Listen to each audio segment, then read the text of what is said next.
Good evening, ladies and gentlemen, and welcome to South Hill Park Arts Centre. This is, of course, the creative heart of Berkshire, and South Hill Park has been an arts centre for 40 years now. Here we have the Wilde Theatre, which is 330 seats, named after Oscar Wilde because he's rumoured to have spent time here in the mansion. In fact, some people think he wrote part of Importance of Being Earnest here. But we also have a studio theatre, a cinema, a cellar, music and comedy venue, all of which are sold out tonight, by the way. And we have acres of grounds in which we have an amphitheatre, and we also do all our outdoor festivals. This live broadcast is being brought to you as part of our South Hill Park Live initiative, which is funded by the Arts Council of England. Tonight we're broadcasting from the Recital room, which used to be the library of the house. And in this room we have a resident opera company, a resident choir, and we also have a performance venue. It's a beautiful performance venue for practically any kind of music. And any classical musician or jazz musician at an earlier stage of their career has probably played in this room. Tonight, I'm delighted to welcome into this beautiful room a man I've known since we both trained in music together at Glasgow University. A man who early in his career played here at South Hill Park as a double bass player with the London Sinfonietta, but who's gone on to even greater prominence as a composer of opera for young voices at Glyndebourne, and then as a composer for film and television, winning 2 Emmys for his beautifully atmospheric music for Downton. John has just completed another major TV project as a composer of the music for Grantchester, which has just started airing on British television. So, this is the perfect time for me to introduce you to John Lunn.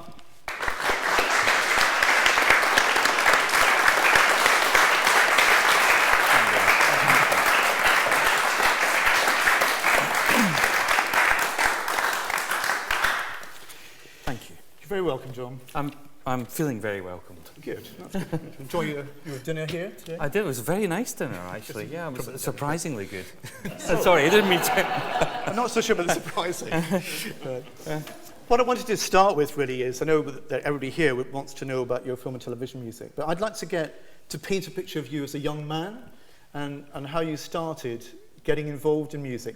What, for example, got you interested in music at all? There was always a lot of music in our house. My mother was a big classical music fan. My father had been an amateur saxophone player in a jazz band. By the time I was born, I think he decided he wasn't going to make enough money out of that and moved into something else. But he kept his love of jazz. So there was a lot of music going on in the house a lot of the time, and it kind of rubbed off on me. I didn't then. But then they wanted me to take up a musical instrument when I was about 7 or 8, and I kind of rebelled against it bizarrely. I can't, looking back at it, that. Was it not cool or something? Well, yeah, I suppose it was something, it was obviously something telling me, no, I'm not going to do what they want me to do, Right. Which was obviously a mistake, as I keep telling my own children now. Because what age were you when you actually did take up the piano? Well, I didn't actually start till I was 14, which was very, very late. And what happened? I got very into the 60s was a great time for music because there was a lot of. I got very into rock music, like Jimi Hendrix, and when I was about 12, and so I was really beginning to listen to a lot of music, and I was listening to a lot of jazz at the same time, which was quite unusual at that age. Yeah. And then I heard on the television, I heard Paul Tortelli, who was a very famous cellist at the time. I remember I saw him on TV playing a Beethoven cello sonata, and it just clicked for me. There was just something about it. I thought, oh my God, that's brilliant. I don't know what, and I was about 14. I went along to school the next day. I'd say, I wanted cello lessons. No vacancies. There's a vacancy for the double bass, which is usually great, but it usually is, absolutely.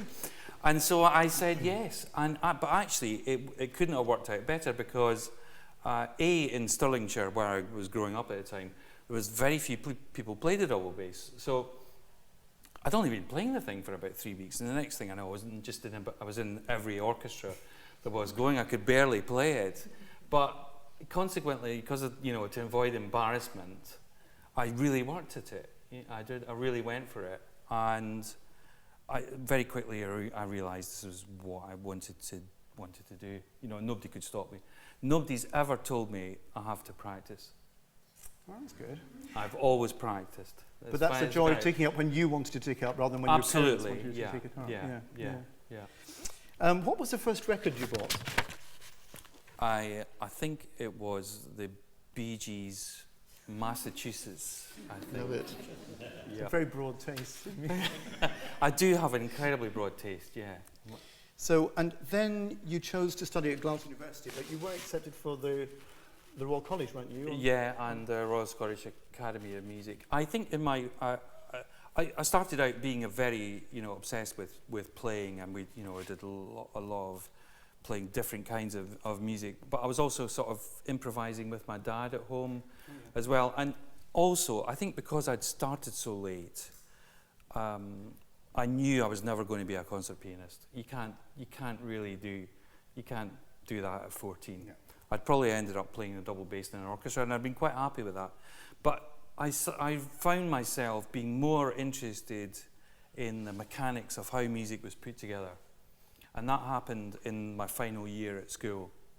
And so it suddenly dawned on me that actually going to an academy of music, and they weren't very good in those days. I mean, I think they still sort of struggle with this concept that music is something to be written rather than something which has already been written, and that musicians are people just required to play what has already been written. Whereas I was more interested in the music that suddenly started wanting to write it, basically. Yeah. And I thought universities were much better places then. Yeah, because if you'd gone to college, you'd have I'd have ended up a player. Bass, wouldn't you? I'd have ended up playing double bass in an orchestra. Yeah. And there's nothing wrong with that. Yeah. But it was, for me, it was never going to be enough. Yeah, because if you go to university, you get more of a chance to compose, arrange, orchestrate. Well, there was a massive, range of, from medieval music to, we had an electronic music studio. It was one of the first. In the country? It was one of the first universities in the country to have an electronic music studio. I mean, the electronics that we had were almost needed a room this size. Yeah. I mean, I've now got a much more sophisticated system, in my studio in the basement of the house. Yeah. It's incredible how it's all changed, so rapidly.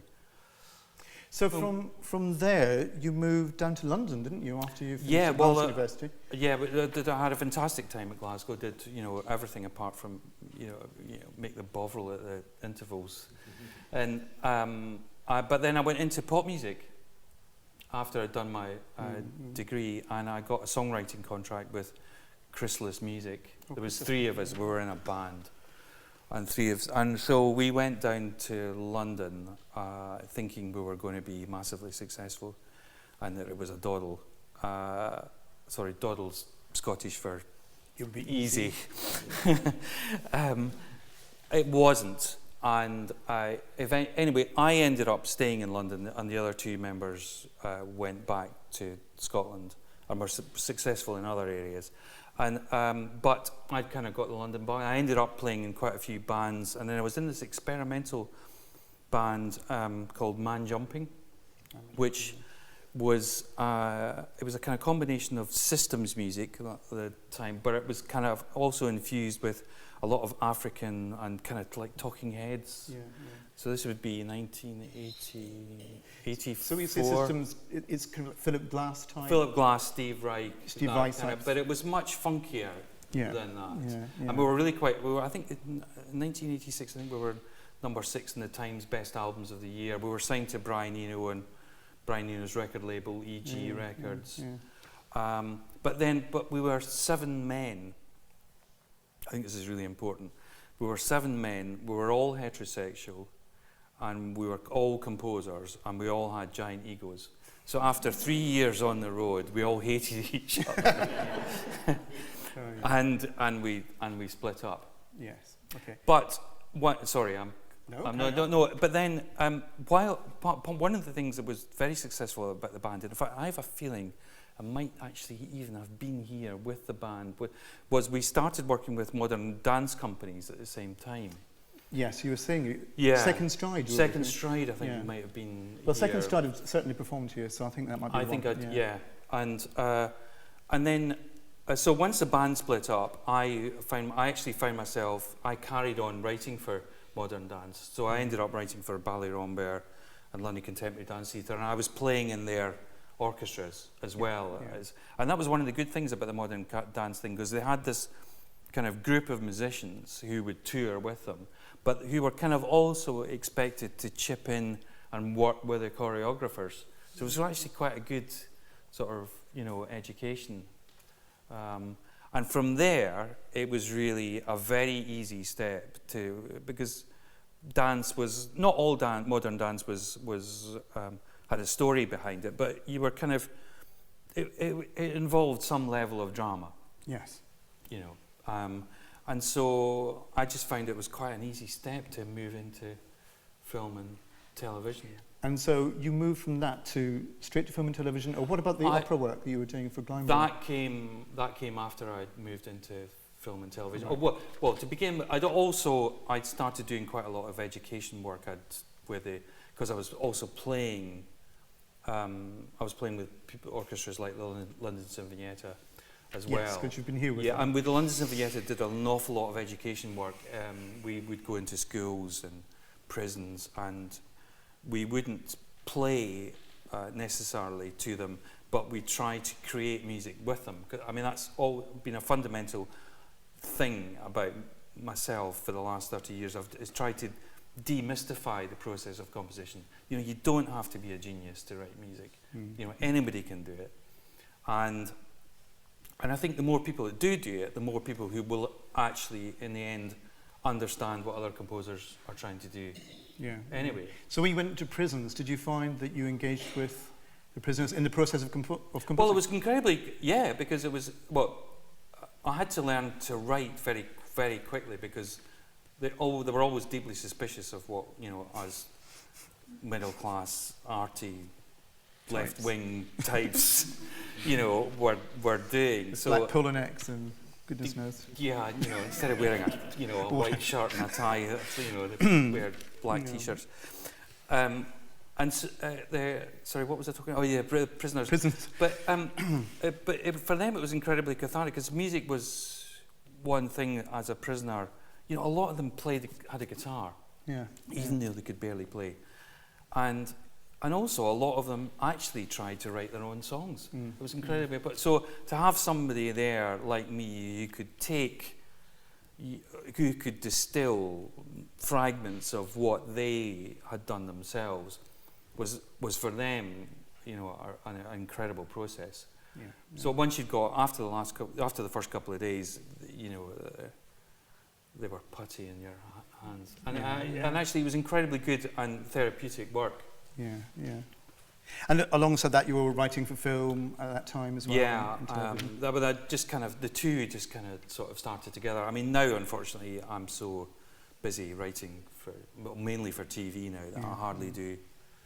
I write a musical I'm a governor at a local primary school. I write a musical with them every year. Oh yeah. Yeah, we kind of. I don't know how we managed to fit it in, but we somehow we do. Oh, we should try and do some of them here actually. Well, what if they were written down? Oh, they're not even written down? Well, because they were. We used to do them by memory because the kids wrote them. Oh, I see. So the kids wrote the story, and we wrote the songs together. Yeah. But they owned it. Yeah. I mean, if we'd written it down, they wouldn't have had the ownership for it. And also because it was partly improvised, it was never the same every night. Yeah, quite. It was also a bit worrying.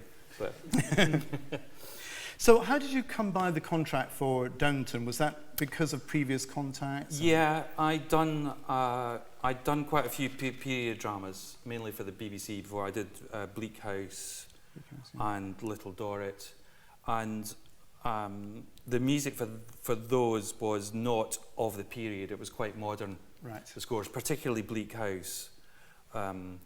It was all about what was important about music in Bleak House was because it was a drama about people. I mean, most people were really buttoned up in it, and so the music had to get inside people's heads, and it was no longer about nice carriage rides into the country. It was about the horrifying things that were going on inside people's heads.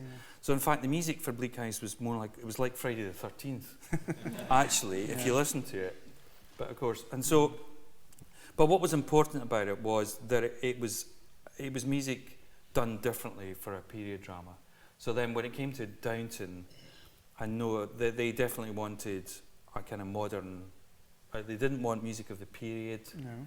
Although you can't ignore that either. You can't really ignore it. You can't. And also you go through several periods, don't you? So you're actually going on a journey. Yeah. One decade into the next. And yeah, we are. Have you tried to reflect that in any way in the music, or not really? Is it more about character development rather than? It's all about character development. It's all about the storytelling. It's it also works as a shorthand because there's so many story strands now. And people don't see every episode. Sometimes they'll dip in and out of it. So the music works like a kind of shorthand that describes the relationships between people very, very quickly. I think if it wasn't there, it would take you longer. You'd have to stay in a scene for longer to grasp what was going on. Downton cuts very, very fast. It's actually very modern pacing. And interestingly, the pacing of all the opening sequences, we'll come to that in a second because we're going to show you some bits now. Could you then perhaps at the piano talk us through some of the processes that you go through when you're writing the music for Downton? Well, obviously, I mean, the theme tune for Downton is probably the most famous, but the bit that everybody knows. But I'll show you on the piano how I came about it in a second. But it was. There was no title music in the very first episode. It just starts. But by the end of this, by the time I'd written the first two cues, it was obvious what the title music was going to be. So, I mean, I'll just show you.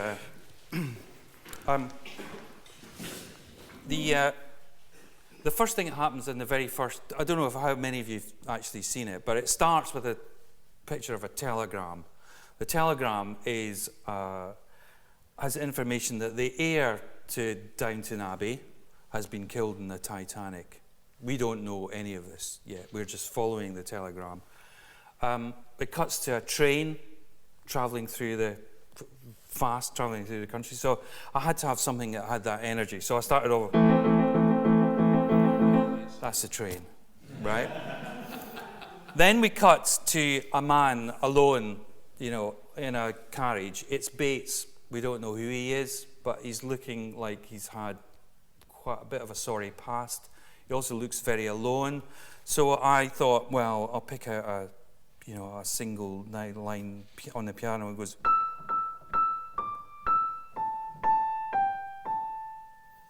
So that was Bates. But this is going on at the same time as the train. The train's still going. Then we're also following the telegram that has this news. I mean, eventually we're going to live a picture of Downton Abbey. So I had to have something which was kind of slightly more emotional to do with a telegram, but also something that a feeling of propelling you to something grander as well. So at the same time, there's a string melody that goes.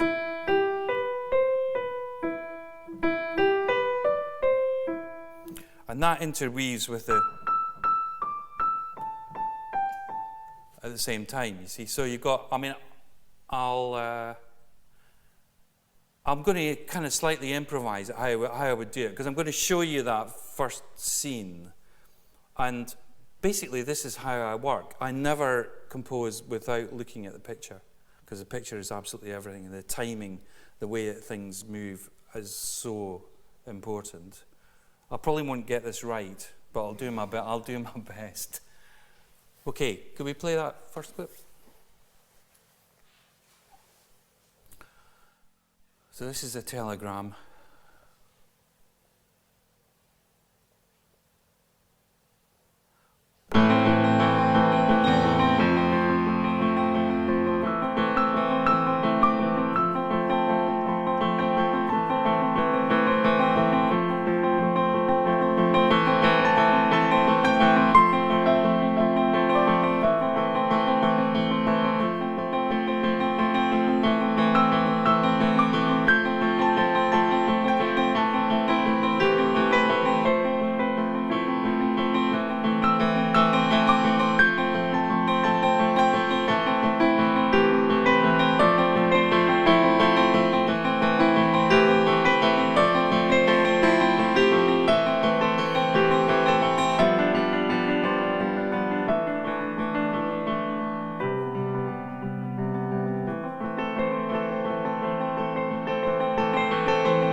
Thank you. Yeah.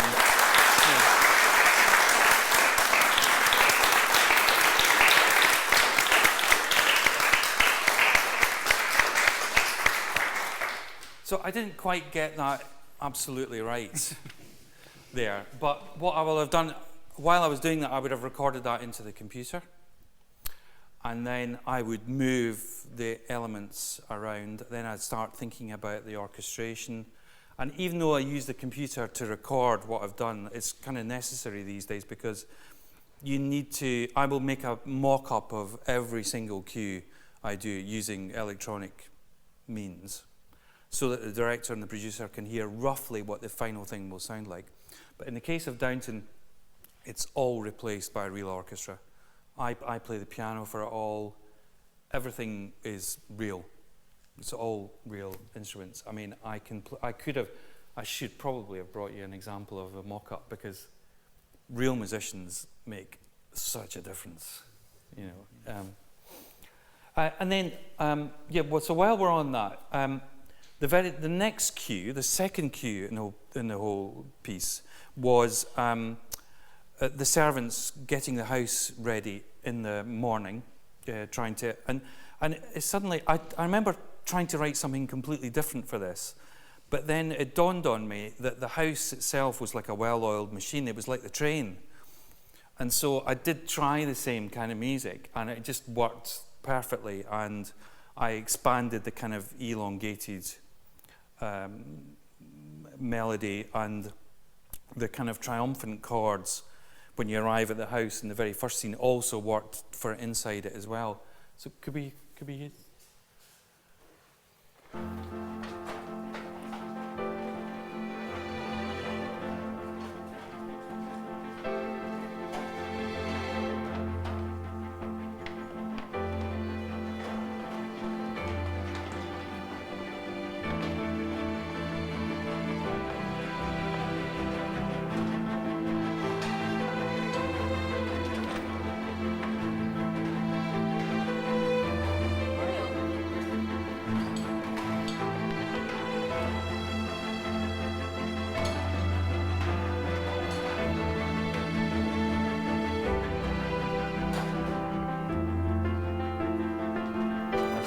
Slight sort of variation here, but the kind of single note melody that I had with Bates is no longer here. It's not here anymore, but I've kind of expanded that whole that tune, and so there's a kind of emotion involved in it already. Although none of us know we're now 3 minutes 24 into it. We've heard virtually no dialogue. There's been a little bit of talk about a telegram, about opening the curtains. There's nothing, nobody's got any idea emotionally what this whole drama is about. The only thing that's doing it is the music. You weren't here and I didn't like to touch the curtains with my dirty hands. Quite right too. Can you turn it Why up? didn't you put the lights on? Dead and well, it's electricity, not the devil's hand at work. I'll have to get used to it sooner or later. Skeleton Park, they've even got it in the kitchens. Not far.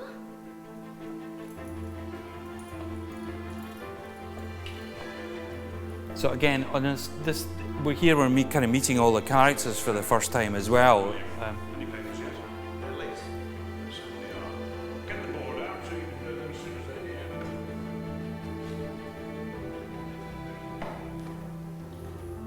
Is the library tidy? Yes, Mrs. Hughes. Good. I want the dining room given a proper good over today. You can do it when they finish their breakfast. Oh, heavens, Carol! You're building a fire, not inventing it. How many have you done? This is the last till we come downstairs. Very well. Get back down to the kitchens before the one sees you.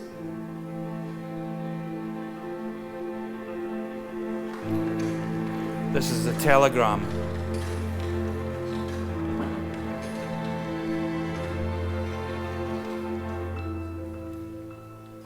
And then this is the introduction to the first person who's upstairs, not downstairs.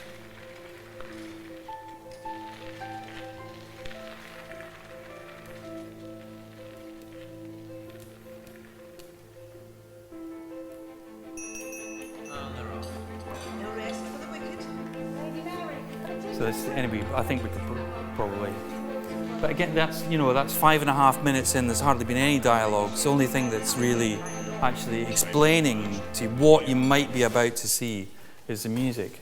So really, the dialogue is almost incidental to the music, isn't it? Certainly at this point, it's like a layer, isn't it? The dialogue's just a layer within it. Yeah. It's interesting, isn't it?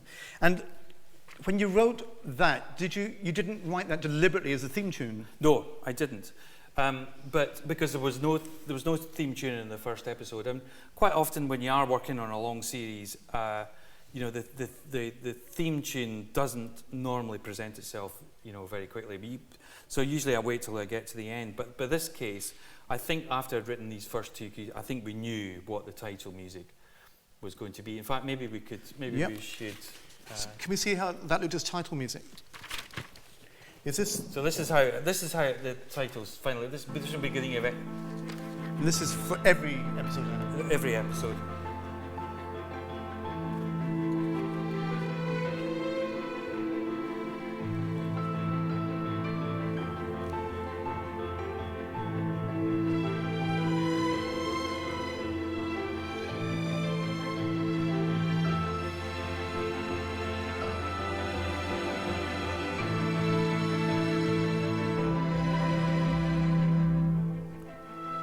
Then you transition into bespoke music for that particular It always goes into a different kind of piece of music. Yeah. And am I right in remembering that every single episode opens with some action and sort of activity rather than dialogue? Yeah. I mean, I did warn them at the time that the way that the titles work is that they have to carry on. They can't just end there. So that's kind of taken into account by the editors. We always know the title music's always going to have to carry on into the... I mean, there's been a few tricky moments. I mean, there was one episode that opened with the funeral cortege of Sybil, one of the daughters who died in childbirth. And that was particularly tricky because the music's really doesn't really suit a funeral. Basically. So I can't actually remember how I got around that one. But I do remember thinking, oh no, we can look through our box sets and find it. But one thing people have said about the title music, but the title music's so emotive, and yet actually when you look at the pictures, it's really they're just kind of like little sort of clues. I mean, there's very little emotion in the pictures. There's the house, there's the downstairs, there's a sense of the glamour, but there's nothing about the sense of the story, the lives of the people. And actually, but you can see why, because the music actually doesn't come out of those pictures. The music's been put together from the pictures of other things, but distilled down to, and that's actually what makes a good theme tune in a way. Good lesson there. Sorry. Those who want to write theme tunes. We've taken quite a romantic scene, haven't we? We're going to look at that without music. Yeah. And then we're going to look at it. Well, I thought it might be interesting for people to see a scene without music and then see, what a difference the music does make. This was in beginning of, I think it was in the first episode of series 2, where Mary and Matthew, there's the First World War's broken out. Mary and Matthew had been together and then split up, and but they've obviously had an incredibly feeling for each other. And actually, it's possibly not a great example because it is an incredibly well acted scene and it's very moving on its own. But actually, when you put the music, it does. One of the things that they wanted me to do was make you think, an audience, that Matthew was going to go to the war and not come back. So it's like a goodbye. Yeah, okay. But anyway, I'll show it. Well, play. So we're going to see it first without the music. Without the music, yeah. Okay, can we see the scene, please? Don't worry. I haven't come to undo your good work of the other night. You must have been up before the servant. They were rather surprised to see me. I wanted to give you this. It's my lucky charm. I've had it always. So you must promise to bring it back without a scratch. When you need it. Not as much as you. So look after it, please. Try not to be a hero if that's what you're afraid of. Just come back safe and sound. Did you have a happy time yesterday? Showed Lavinia the places I liked most. To give her a few memories. Mary, if I don't come back... No, if I don't. And do remember how very glad I am that we made up when we had the chance. I mean it. You send me off to war a happy man. Will you do something for me? Will you look after Mother? If anything happens. Of course we will.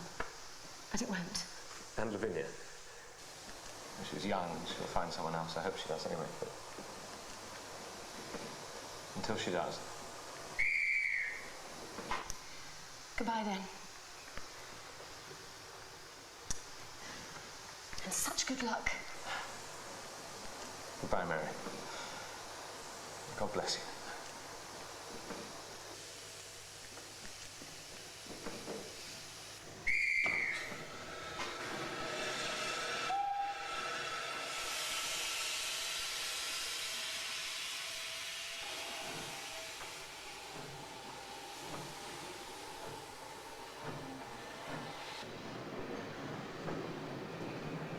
So it's quite a moving scene on its own, actually, incredibly well. Could we, yeah, and then with the music. With the music now.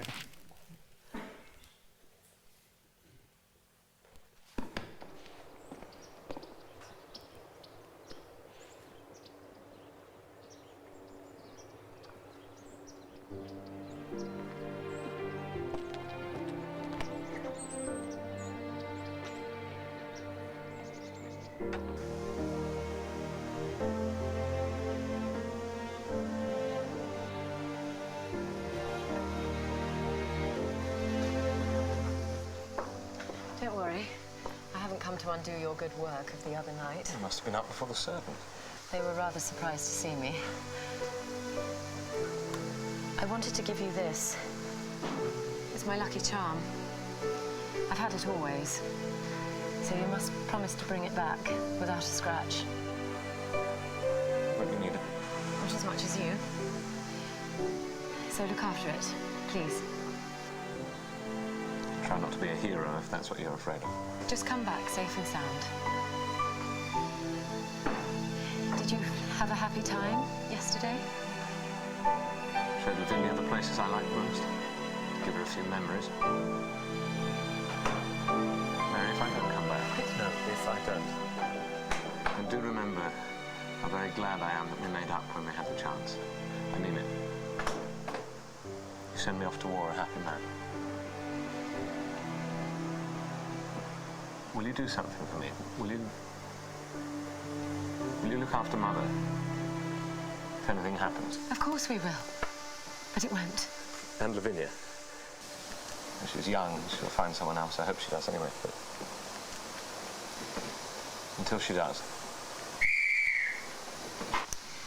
Goodbye then. And such good luck. Goodbye, Mary. God bless you.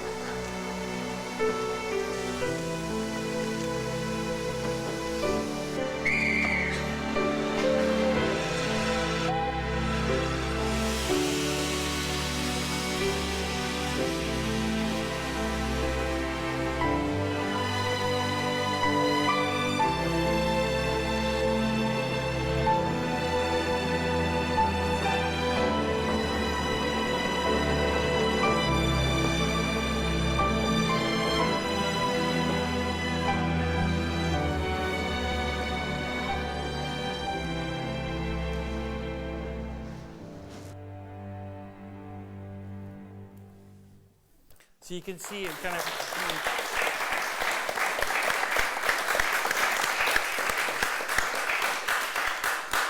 It kind of, what it does, I mean, it's there in the scene already, the feeling between them, but actually the music is kind of emphasizing the things that they don't say, really. It's a feeling between them. It just really cements it. And the theme you had there is more about the relationship than about a character, isn't it? It's about how that... In Downton, yeah, the most of the music is about the relationships between people. It's not particularly about a character. It's about, yeah. And the other thing is, did you notice that the music stops sometimes? And I think that's quite important, isn't it? Where it's it really important stops. in that scene. Yeah. Because you think we've got over the... Yeah. And then actually it really hits you at the end.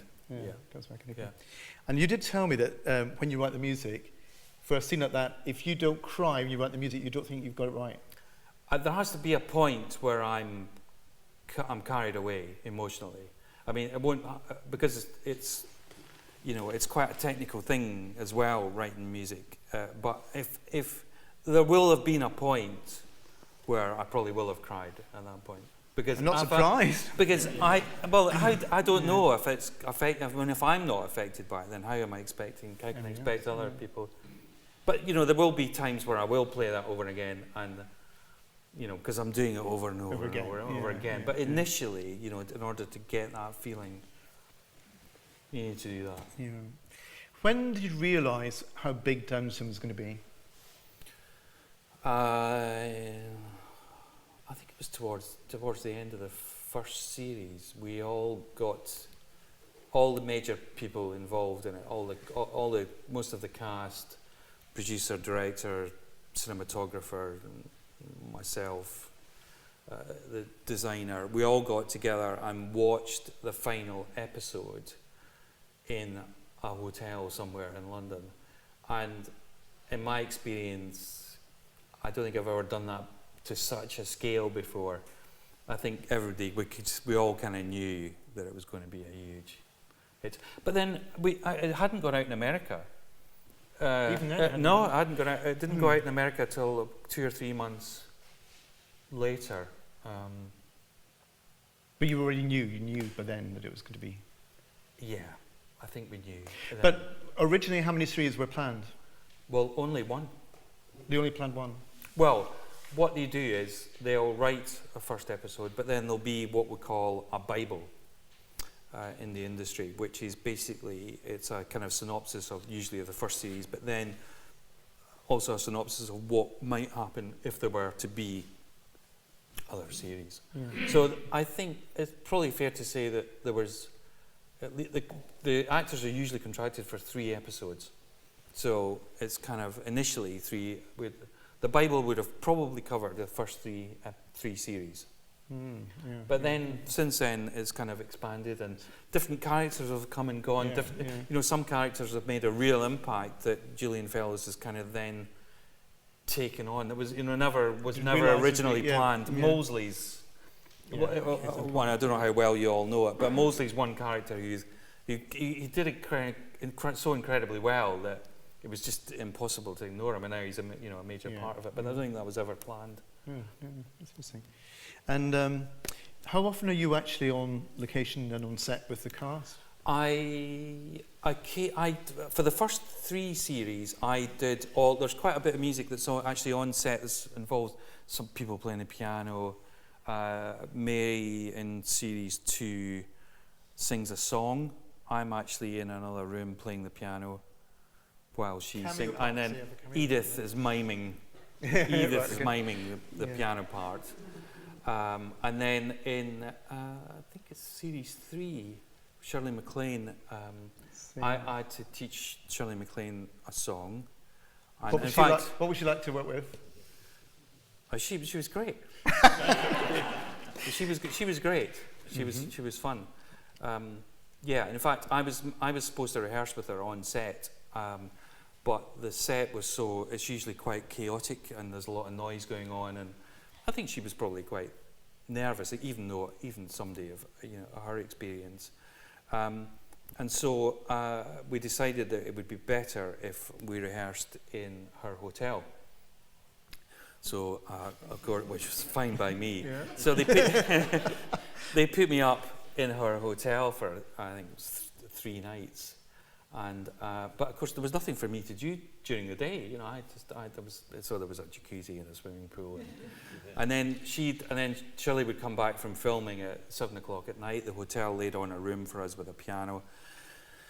We rehearsed for an hour, over a dry martini, and then we had dinner together. Very It nice. was fabulous. Was she good company then? She was great company. Yeah.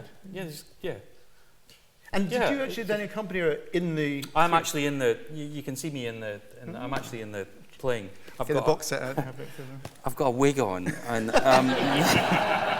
because, of course, people didn't have their hair short in those days, so I had to have a wig. Yeah. Do I look like Liberace? Well, that is worth looking at. It's not one of my finer moments. We've got a couple of other clips to show, haven't we? So Yeah, have we got is that time a for those, or should we? Yeah, I think so. What time is it, somebody? Today? Oh, right. Let's do this, because it's a controversial one. Well, it's a tricky. There's in series 3, Thomas is being kind of set up. Thomas is gay, as we all know, and he's been sort of set up that another one of the boys who works there is also gay. It's not actually true, although we as the audience don't actually know. And anyway, Thomas is kind of gets romantically involved, and of course in those days homosexuality was illegal, so it was quite a dangerous thing for him to do, to basically make a pass at him and go up to his bedroom. And the music was really tricky because there's several things going on, and one, we don't actually know whether he's going to be rebuffed or not. Yeah. Okay. So there's a romantic element, but there's also an incredibly dangerous element, because, you know, if it's found out, he'll almost certainly get sacked. It was a jailable offence up until actually relatively 60s.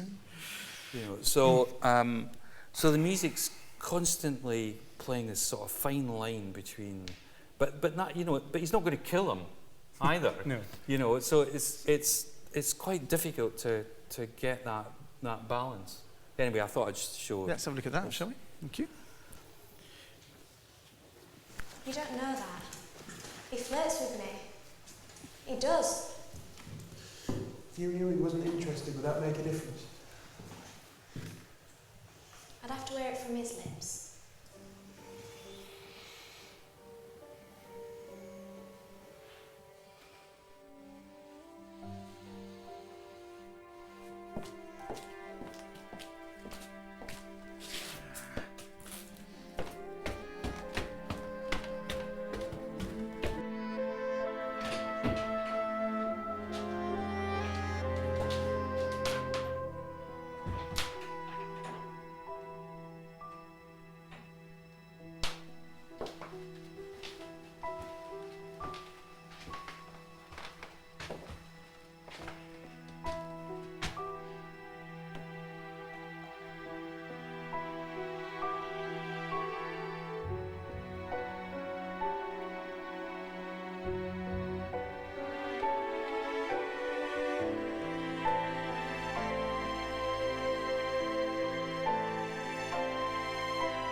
Jimmy, but I've got to... Oh, my... Get off! Get the bloody hell off me! Alfred, it's not what you think. Don't do that, please. Alfred doesn't matter. No one will believe a word he says. He's nothing. What are you doing? So anyway, you can see how, you know, it's flirting between thriller and romance. It's quite a difficult balance to get. But without the music, I'm not sure, it would have been, I mean, the music's kind of constantly playing with you as an audience, actually. That's really what it's doing. It's messing with your head. I think without the music, you'd have made up your mind about Thomas. That, you know, whereas I think the music I think the music actually makes you much more sympathetic to him. Good. Well, before we ask for questions here, and if anybody's watching at home and would like to tweet some questions, then I will look out in case you do. So before we get to that, though, congratulations on Grantchester. Thank you. Is there a difference in approach between Grantchester and Downton? It's another period drama. It's except it's set in the 50s. It's slightly more modern. I've tried to use in Downton the orchestration's pretty uniform. There's a piano, there's a string orchestra. In Grantchester, I've tried to have use a lot more kind of electronic instruments. So you don't really have things like and samples of glass bowls, and I was trying to. It's about a vicar who thinks he's a detective. It's actually, I know that doesn't sound very good on paper, but it's actually much better than that. And I keep trying to kind of write, although there was a kind of thriller element to it, I kept trying to think that music was ethereal in some way, and that God was kind of helping him to solve some of these crimes. I mean, do you mean that he thinks that, or do you think that's what is happening? No, I think he has. He's got a crisis. I think as you go through this, I mustn't give away too much. What you might do though is give us a sneak preview of some of the music. Give us a quick blast of some of the music. I'll. You heard it here first. Actually, you might have seen the first episode. It's just gone out. But anyway, here we go. I was trying to. In fact, we might even play this clip later on. But I was trying to write something really, really simple that kind of embodied him, because he has. He's quite attractive, but he has these sort of failed relationships with women, and so I was trying to write something which is quite lonely and quite sad, but also kind of quite romantic. So I came up with this.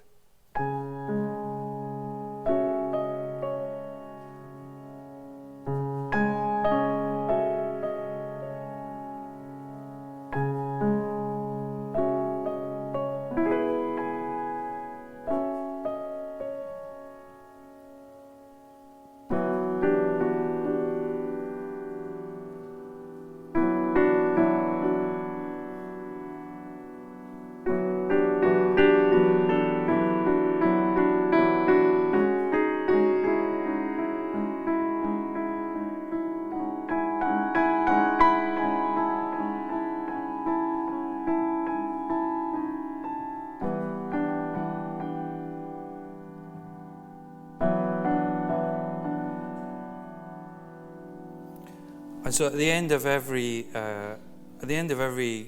episode, he has a sermon, which is kind of given to our congregation, and but the sermons are always kind of usually actually more about himself, and so this music works incredibly well over the sermon, although it's just not music you would expect to hear in a sermon, because it's kind of quite romantic and quite lonely, and sermons are usually about something much bigger than that. And I think that's one of the powers of music is to sort of find a way. I always ask a director, and some of them freak out at this a bit. I say, so what are we not seeing? What should the music be doing that's not there in the dialogue and the picture? What do you want it to say? And that's kind of music's filling that gap. When it's good, that's what it's doing. It's providing another layer that you wouldn't quite get if the music wasn't there. Just while you're at the piano, could you perhaps play us something from a future project that we might not be expecting? Something unusual. God, he doesn't half like putting you on the spot, does he? I'll tell you what. I've just done this sort of big epic BBC One thing about the First World War, which I think goes out in November, so I can't say too much about it. But it's incredibly powerful. It's about two boys, one British, one German, and initially you don't know which of them's which. In fact, you don't even realise that they're even from different countries. And it's a 5-part series, and you follow both boys all the way through the war, and it portrays them absolutely identically. And it doesn't make any judgments about who's good or who's bad. It just follows the boys. And I originally took the project on. I thought it was a great script. I also thought I'd be able to fit it in because there wasn't going to be much music, and they insisted there would be no music in the battle scenes.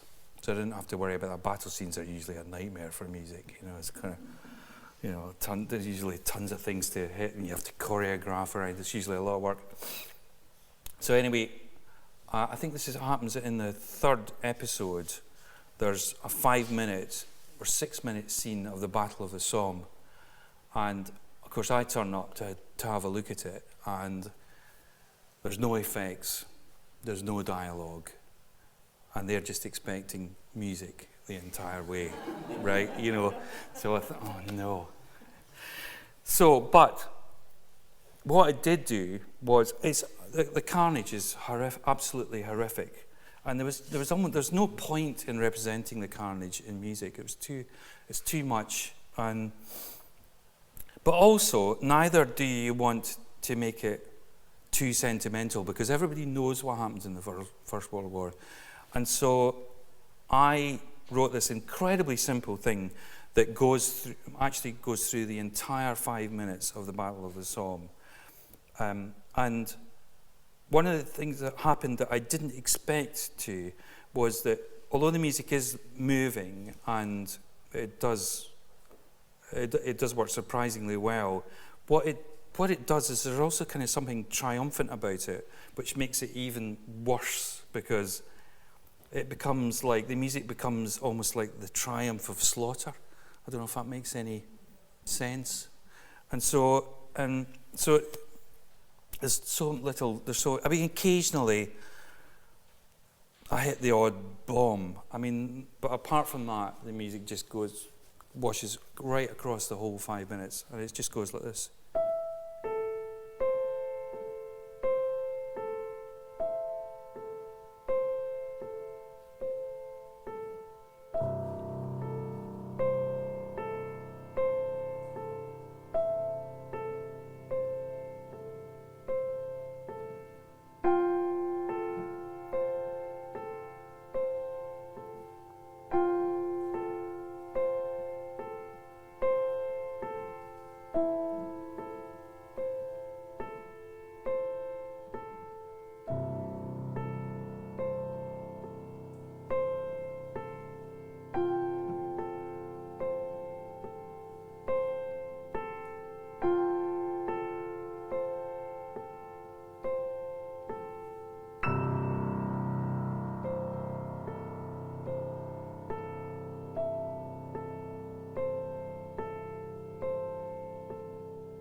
That's virtually all it does for 5 minutes.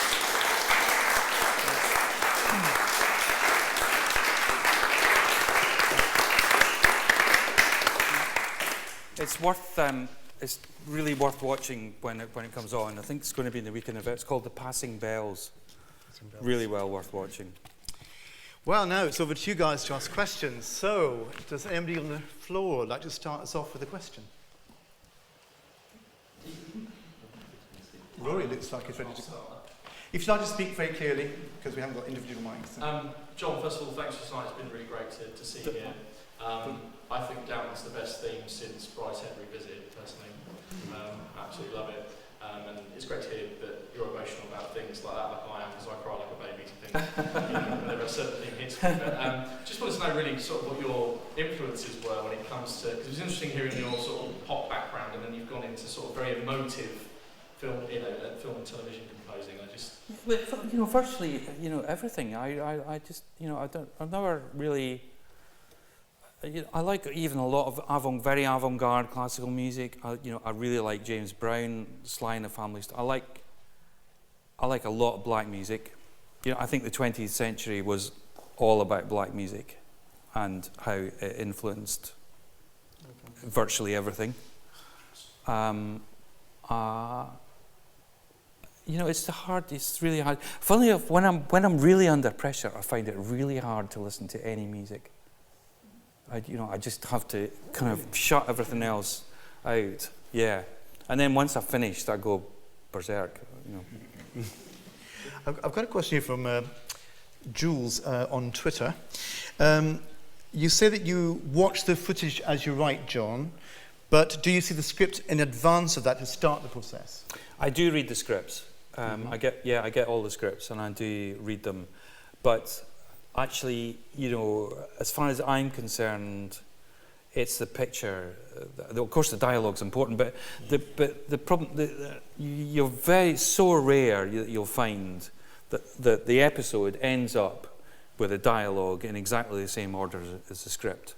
It won't be, those things will be cut. The order of things will be moved around.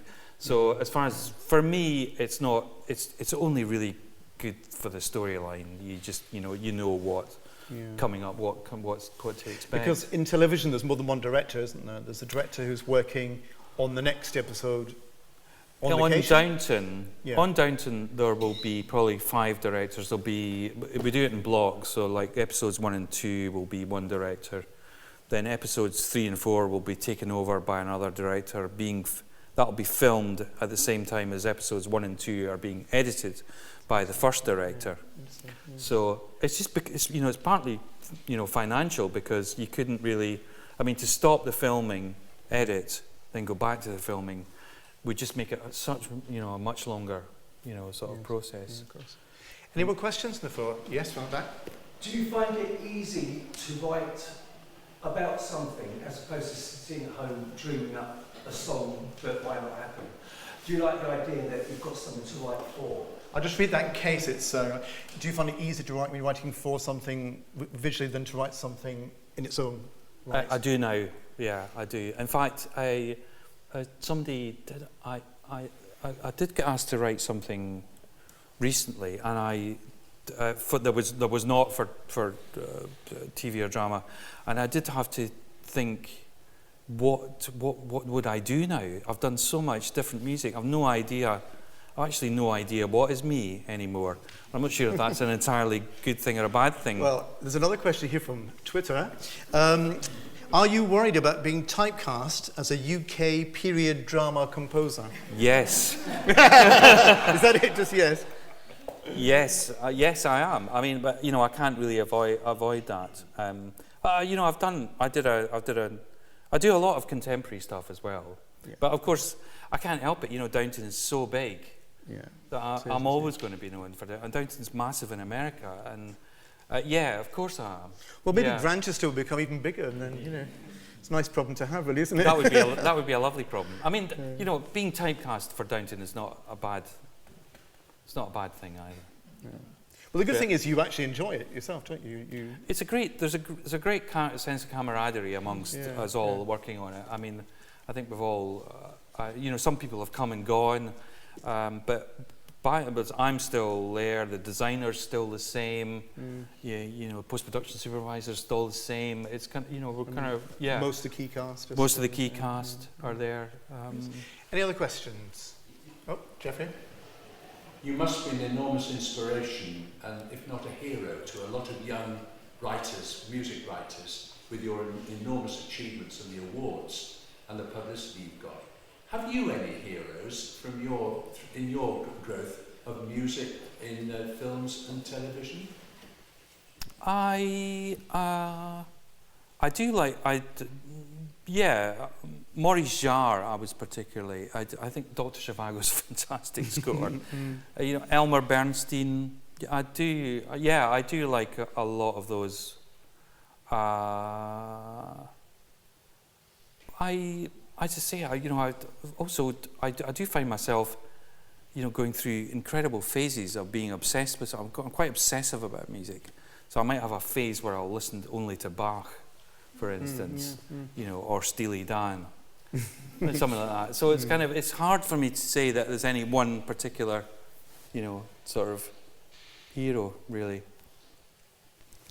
More questions? Over here. Trevor? Well, you said you work with the director, so you sit down as it's being shot and actually have an idea of what sort of theme music that you want to do. Do you have a sort of a database of stock phrases and chords and notes that you might want to draw on? Is it just a complete background? It's all in here. Yeah, you develop a very good memory for. Actually, that's not true. I do have to go. There are times when I've gone back to scores on Downton from the first series just to remind myself what I did. Actually, that's true. But no, I don't have a bank of.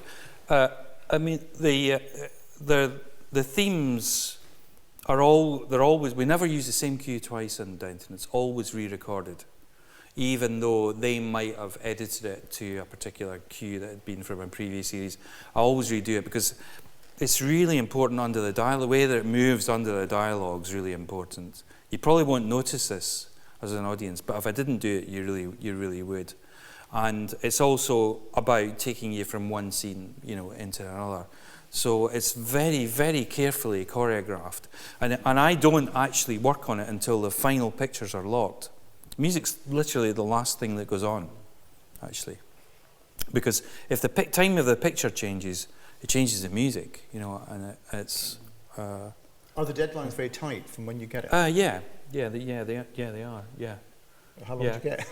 I get about 2 or 3 weeks an episode. 2 or 3 weeks an episode. And that's including. I mean, I've got quite a big team of people working for me now. That includes, you know, recording it, orchestrating it. Somebody's got to write out the parts for the orchestra, you know. So it's got to be mixed. You actually play it all in, don't you, to the computer? I play it into a computer, but then it still needs somebody to actually take that away and actually make up the dots for the orchestra. Mm-hmm. But do you give indications of the orchestration? Do you say, I want this? Pretty much, yeah. I mean, you know, there'll be a French horn part, there'll be a soprano saxophone part. The string parts might be look more like a piano part. So it'll be up to him to work out what the cellos are playing or what the violins are playing. But we've kind of got we have a sort of predetermined way of working now. Right, okay. So how many of you work together on that? I've got a team of 4. There's 4 of us. 4 of you. Yeah. Good. Any more questions, Adam? Besides the deadlines, what are the particular challenges of working in television as opposed to, say, film? There's not really any difference between TV and film, except in TV you do have to. There's a certain element of branding that you have to think about, you know, particularly you know, with Downton. Downton's a thing. I mean, that theme tune has to be something that people go, oh, you know, making a cup of tea, and I go, oh my God, oh, Downton's on. You know, I mean, in a film you don't have to do that. I suppose there's an element of continuity between series as well. There's the continuity, yeah, but also for me it's good because you know, in a film it's usually 90 minutes, and you don't get that much chance to explore your material, you know. Whereas on Downton now, I'm now into the 5th series. I mean, I'm building up an enormous, and actually I get a chance to kind of explore the material, and certainly on things like A Bleak House and Little Dorrit I did that I really enjoyed doing that. And whereas in a film, you know, you get so little chance to do that.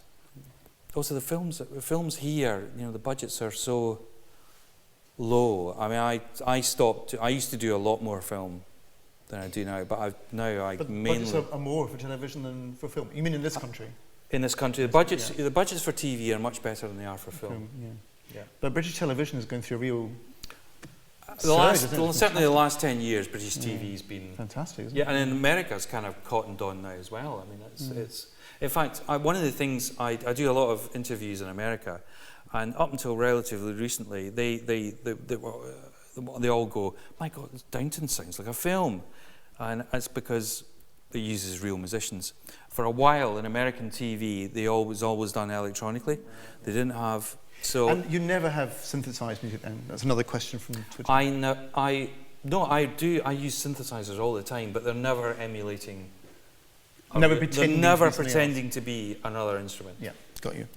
Yeah. One from Clive here. With some big projects, you've had your name attached to John. Yes. What would your next dream project be? I've just got it. I did. well, again, it's a period piece, but it's really, I'm going to. The BBC are doing this big epic series about Vikings, set in the 8th century, and I saw it was coming up about 6 months ago, and I thought, that looks quite interesting. I quite fancy that. Anyway, so I've just been offered it. So. And have you accepted it? I have accepted it. Yeah. Yeah. So that'll be the next Viking thing. music. Yeah. So do people come to you now rather than you having to audition? The question is, do people come to you? No. But still, I still work a lot with people I've worked with, in the past. Yeah. For example, with Downton, was that somebody you'd worked with before? The person who runs the company that makes it used to be a producer at the BBC, and he was an executive producer on Bleak House and a few things like. There was a beautiful thing I remember I did called 20,000 Streets Under the Sky. Which he'd produced, and so we'd done. There was also a medical drama called Bodies. I don't know if any of you saw that. That was really good. We'd done that together. So, there is. I do still work with a lot with people that I've worked with in the past. Yeah. We're running out of time actually, but time for maybe just one more question from the floor. Anybody like to ask the last question? Make it a good one. Yes. Louise? Sorry. It's just when you're talking about the romantic scenes and the tense scenes, with the comedy, with Maggie Smith's character, for example, and a bit romance going on at the moment with her sort of counterpart. Yep. Is that a different take, or do you just... Yeah, I find the comedy really difficult. Yeah, the question is it difficult to put comedy into music? But, yeah, I find the comedy quite tricky. Because you don't want to lampoon it either. And I think I've found a way of doing it, but I wouldn't say it came naturally to me. I'm much more emotional. I like a good laugh though. Yeah, good. We had a good laugh at Glasgow University. Well, we did. It's a really good training for writing Downton music, wasn't it, really, Glasgow University? Glasgow University was a great training, yeah, it was, yeah. A lot of it was spent in vans going to Stirling, though, wasn't it? We used to play in all the old shows, so was it Dreamboat? Was it Dreamboat? Showboat we did in Stirling. And and I remember us doing Annie, Get Your Gun. Yeah, that's right. As well. So this is how we survived as students, doing all these shows. We used to play all these amateur dramatic shows. Yeah. So, there you go. Anyway, on that note, John, I just want to say thank you very much for giving your time up to come and speak to us today. And before we give a round of applause, will you? I've asked you this just before we started the broadcast, but would you play us kind of an improvised piece just for us that we can use as a theme tune in the future? Okay, so what is it? I mean, is it go sort of something a bit light, but with a kind of with a hint of seriousness? Or, a little bit of comedy in it. Oh my God! So, thank you very much, John. Right, not for long.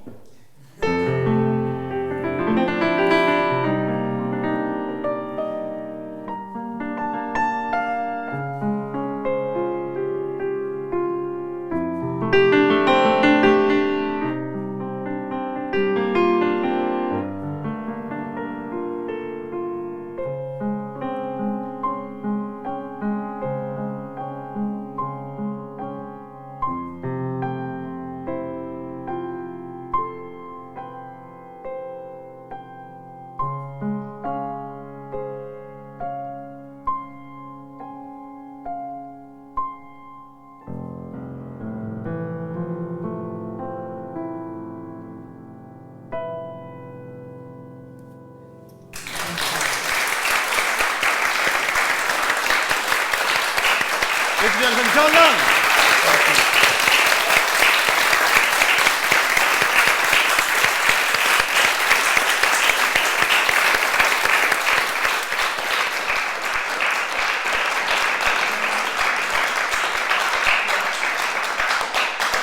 Thank you very much for coming along to support the event, and for everybody that watched at home, I hope you enjoyed it as well.